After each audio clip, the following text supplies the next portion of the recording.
اعوذ باللہ من الشیطان الرجیم بسم اللہ الرحمن الرحیم۔ ایمان کے سلسلے میں جو باتیں سورہ حدید میں آئی تھیں، اب یہ پوری سورت، وہاں جو آیا تھا قتال اور جہاد اور حدید، یہ ساری چیزیں آئی تھیں نا، انزلنا الحدید، اور انبیاء کی بعثت کا مقصد، وہ سارا مضمون سورہ صف میں آ چکا ہے۔ اس کے لیے کیسے انسان آئیں گے وہ سورہ جمعہ میں آ چکا ہے۔ سورہ حدید میں بھی آیا تھا، هو الذی ينزل علی عبدہ آیات بینات لیخرجکم من الظلمات الی النور، وہی ہے اللہ جو نازل کر رہا ہے اپنے بندے پر آیات بینات تاکہ وہ نکالے تمہیں اندھیروں سے روشنی کی طرف۔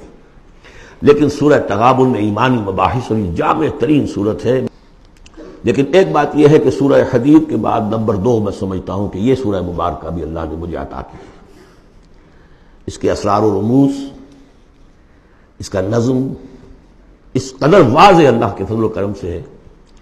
آپ بھی نوٹ کر لیجیے، اس میں صرف اشارات ہو سکتے ہیں۔ 2 رکوع ہیں، 10 آیتیں اور 8 آیتیں۔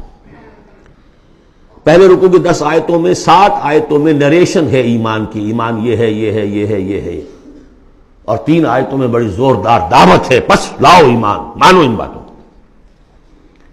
دوسرے رکوع کی 8 آیتوں میں سے پہلے 3 میں ایمان کے ثمرات بیان ہوئے، پہلے 5 میں ایمان حقیقی اگر ہے تو اس کا یہ ثمرہ ہے، یہ ثمرہ ہے، یہ ثمرہ ہے۔ اس درخت میں اگر آم کا درخت صحت مند ہے تو آم لگتے ہیں کہ نہیں؟ تو ایمان کا درخت صحت مند ہے اگر، تو اس میں کوئی ثمرات لگیں گے، کوئی پھل لگیں گے کہ نہیں؟ یا ٹھنڈی ہے؟ تو وہ درخت، وہ پھل کون سے ہیں؟ کچھ داخلی پھل ہیں جو انسان کے اندر کھلتے ہیں پھول، کوئی باہر ہیں جو ظاہر ہوتے ہیں، اور پھر آخر میں 3 آیتوں میں زوردار دعوت ہے کہ ان تقاضوں کو پورا کرو۔ بسم اللہ الرحمن الرحیم۔ یسبح للہ ما فی السماوات و ما فی الارض، یہ تیسری مرتبہ یسبح آ گیا۔ ایک مرتبہ سورہ جمعہ میں، ایک مرتبہ سورہ حشر میں آ چکا تھا، یسبح لہ ما فی السماوات والارض، وما فی کے تکرار کے بغیر۔ دوسری مرتبہ سورہ جمعہ کے شروع میں، تیسری مرتبہ اتغاب۔ لہ الملک و لہ الحمد، اب یہ ساری چیزیں آ چکی ہیں سورہ حدید کے اندر۔ بادشاہی بھی اسی کی ہے، حمد بھی اسی کے لیے، وہو علی کل شیء قدیر، وہ ہر چیز پر قادر ہے۔ هو الذی خلقکم، اسی نے تمہیں بنایا ہے نا، فمنکم کافر ومنکم مومن۔ تو کتنی عجیب بات ہے کہ تم میں سے کوئی مومن ہے، کوئی کافر ہے۔ بنانے والا تو سب کا ایک ہے، سب کو مومن ہونا چاہیے، سب کو اس کا شکر گزار ہونا چاہیے، سب کو اس کے سامنے جھکنا چاہیے، لیکن واقعہ یہی ہے، هو الذی خلقکم، اس نے بنایا تم سب کو۔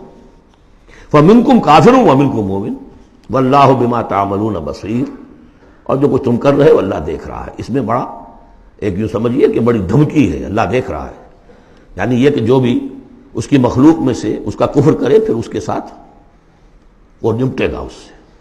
وَاللَّهُ بِمَا تَعْمَلُونَ بَصِيرٌ، ہم تمہیں دیکھ رہے ہیں، تمہاری حرکتیں ہماری نگاہ میں ہیں۔ کیا مطلب ہوتا ہے اس کا؟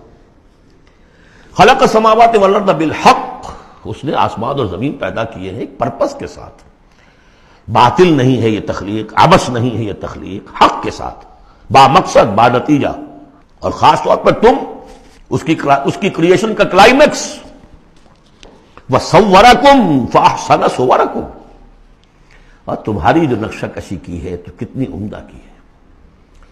انسان کا جسم، اس کا اریکٹ پوسچر، پھر کس طریقے سے جو اس میں جنسیں بنائی گئی ہیں، کس قدر کامل ہم آہنگی ہوتی ہے، پھر چہرے پہ جو نقش و نگار ہے، ایک ایک چیز پر غور کرو۔ فَصَوَّرَكُمْ وَأَحْسَنَ صُوَرَكُمْ، بہترین صورت بنائی تمہاری۔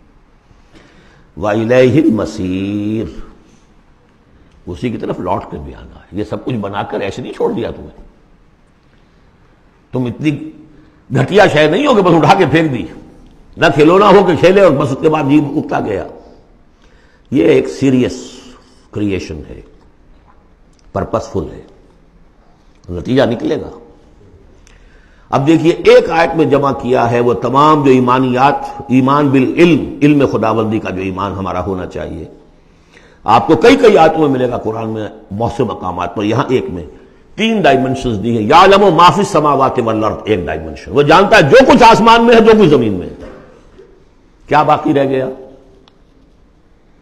لیکن سیکنڈ ڈائمنشن، وَيَعْلَمُ مَا تُسِرُّونَ وَمَا تُعْلِنُونَ، وہ بھی جانتا ہے جو تم چھپاتے ہو، اور وہ بھی جانتا ہے جو تم ظاہر کرتے ہو۔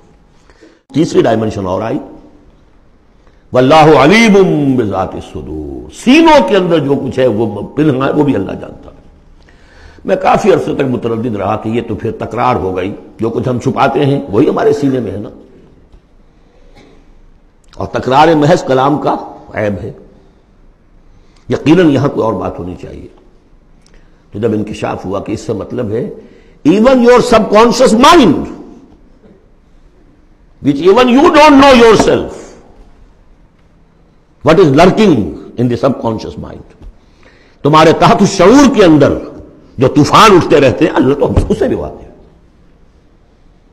He knows you through and through، وہ تمہارے جین سے واقف ہے۔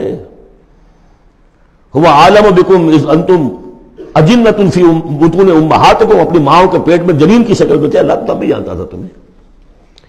تو وہ تو تمہارے سب کانشیس مائنڈ، تم نہیں بات جانتے رہے، تمہیں نہیں معلوم، تم بسا اوقات دھوکہ کھا جاتے ہو، تمہارا تحت الشعور جو ہے وہ تمہیں دھوکہ دیتا ہے، لیکن اللہ اس سے بھی واقف ہے۔ صدق اللہ العظیم۔